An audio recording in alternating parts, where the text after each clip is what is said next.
Wal jahilu utawi wong kang bodoh, wal jahilu utawi wong kang bodoh, asakhiyu kang lomo, ahabbu iku luwih disenengi ilallahi ta'ala marang Allah ta'ala minal abidi tinimbang saking wong kang ahli ibadah, al bakhili kang medhit.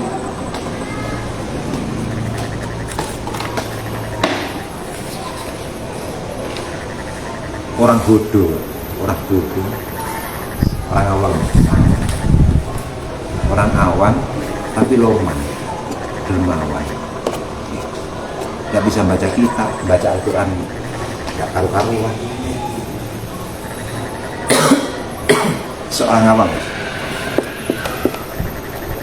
nggak bisa ceramah, nggak bisa khutbah dan sebagainya, nggak bisa ngaji, tapi loman. Dia itu lebih disenangi oleh Allah daripada ahli ibadah. Masya Allah, sholat jamaah tidak pernah ketinggalan, setiap hari membaca 1 juz, 30 hari, 10 hari khatam. Ahli ibadah top, luar biasa.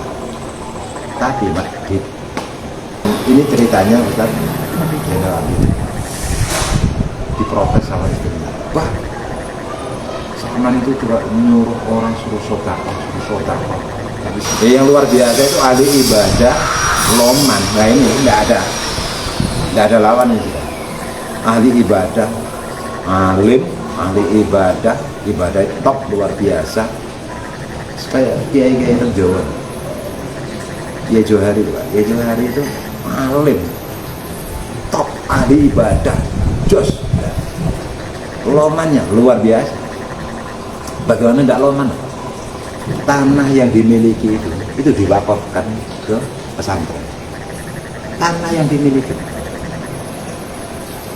Jadi kalau sudah diwakafkan, berarti kan bukan miliknya beliau. Ya. Punya sawah, itu disewakafkan ke pesantren. Yang sawah itu hasilnya disewakan atau digarap dikedok nih. Itu hasilnya untuk membiayai pondok.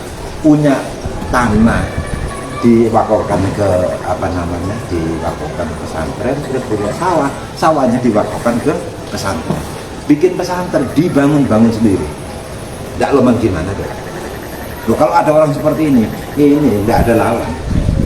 Sudah alim, ahli ibadah, loman, los dah.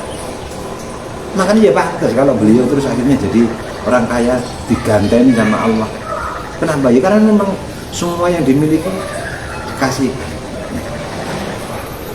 Cuman yang bedanya kan kalau Rasulullah itu kan tidak mau saja. Rasulullah itu miliarder pol. Awalnya Rasulullah itu orang yang miskin, jadi pekerjanya Sayyidah Khadijah, karena dilihat ini orang kok luar biasa, jujur, luar biasa, sebagainya. Terus kalau berdagang pintar. Rasulullah itu kalau dagang itu teman-temannya belum habis, punya Rasulullah sudah habis. Kalau dagang itu warisnya luar biasa. Sampai heran, teman-temannya seniornya itu kalah. Sampai juragannya itu Sayyidah Khadijah itu heran. Wah, ada orang yang bisa seperti ini. Tidak pernah rugi. Berjualan itu mesti habis duluan. Pelanggannya itu banyak, senang. Akhirnya singkat cerita dilamarlah. Rasulullah dilamar sama Sayyidah Khadijah. Singkat cerita akhirnya menjadi istrinya beliau. Semenjak menjadi istrinya beliau, hartanya itu diserahkan kepada Rasulullah.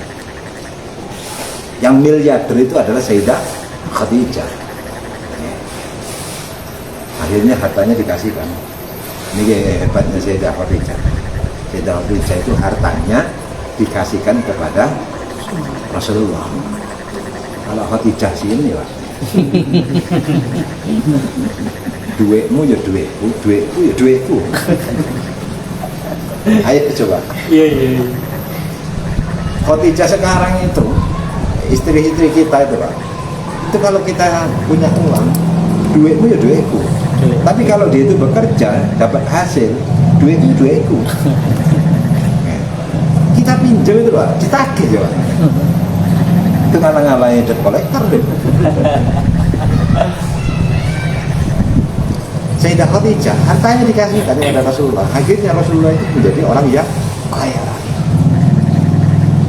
Akhirnya apa? Akhirnya hartanya itu dikasihkan ke murid-muridnya, disodakokan semuanya sampai habis ya. Hanya Rasulullah itu ditawari Gunung Uhud jadi emas. Cuma Rasulullah tidak mau. Bedanya di situ aja, Rasulullah tidak mau. Ini kalau apa namanya orang yang alim, ahli ibadah terus loman itu luar biasa.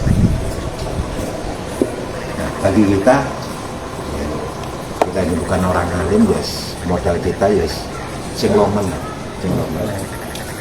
Utamakan orang tua kita.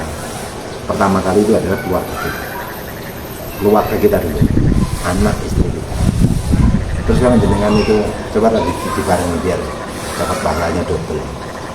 Jadi ketika ngasih nafkah itu diniati sodakoh yang paling bagus itu adalah sodakoh kepada keluarga. Jangan sampai kita itu sodakoh kepada anak yatim, pada akhirnya anak kita itu kehidupannya seperti anak yatim ya. Jangan sampai kita itu ngopeni rondo, akhirnya istri kita jadi rondo. Ada terjadi nih Pak, terjadi kapan hari saya ditelepon gelap ini dalam tak ceritakan.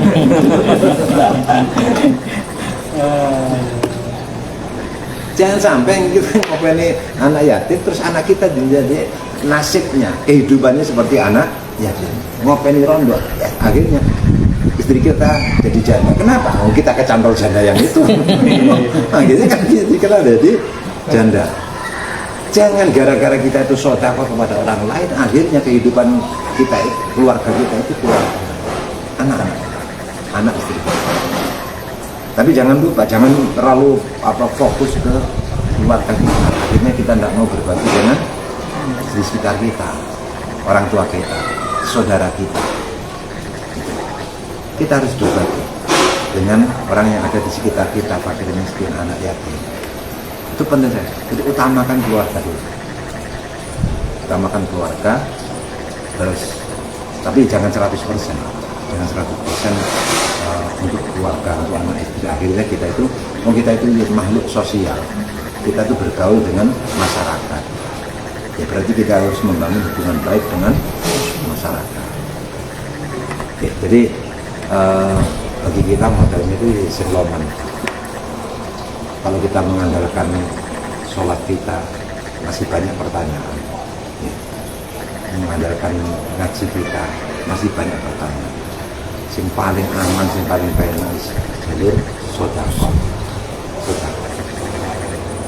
Mungkin diberi manfaat. Amin.